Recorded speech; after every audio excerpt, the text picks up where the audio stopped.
l'idée qu'on puisse au centre-ville avoir le même type d'activité commerciale que dans la périphérie est une idée, à mon avis, archaïque et impossible à mettre en œuvre.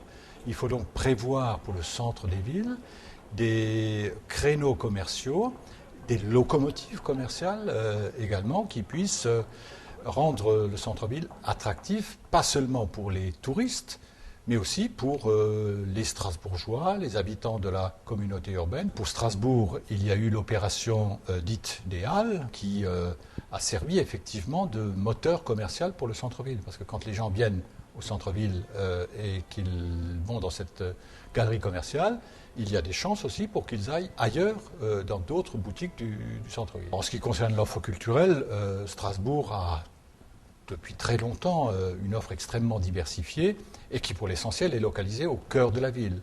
Il faut donc faciliter l'accessibilité, mais si possible l'accessibilité durable, c'est-à-dire mettre un frein à la pénétration automobile au cœur de la ville, et pour aller à l'opéra, pour aller au théâtre municipal, pour aller dans les différentes institutions culturelles qui sont au cœur de nos villes. Il y a des facilités qui doivent être données au public, y compris assez tard le soir, ce qui pose effectivement un problème.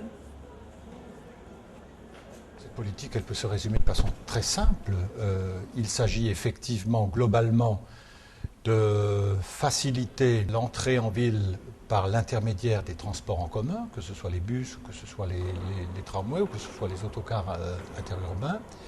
Et il s'agit de dissuader l'irruption dans la ville, j'allais dire le déferlement dans la ville, des voitures particulières. Nous avons supprimé par exemple le trafic de transit à travers l'hypercentre. La deuxième chose concerne le stationnement.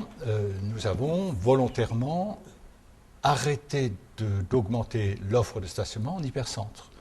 Parce qu'on sait bien que les parkings centraux constituent des aspirateurs à voitures, comme on dit, et surtout, ils influent sur le choix modal des citoyens. Donc il s'agit de compenser, au fond, les handicaps du transport public qui ne constitue pas un moyen de transport de porte à porte, en lui donnant la priorité systématique, par exemple au feu pour le tramway, et en ayant un tarif attractif pour les citoyens.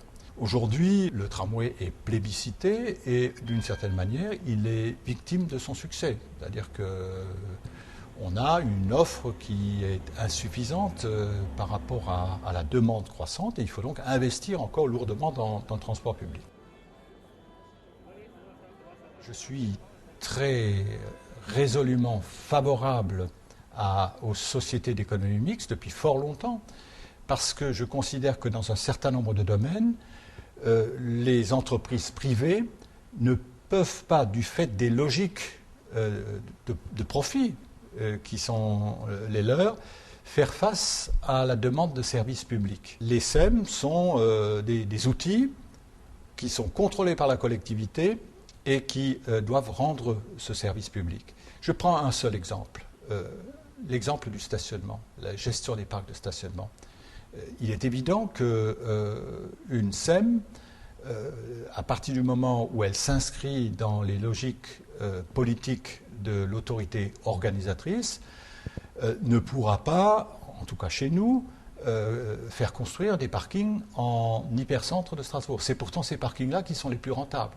Donc il faudra que cet outil de la SEM accepte des contraintes, éventuellement moyennant compensation financière, pour sortir de la pure loi du marché et s'orienter vers le service public.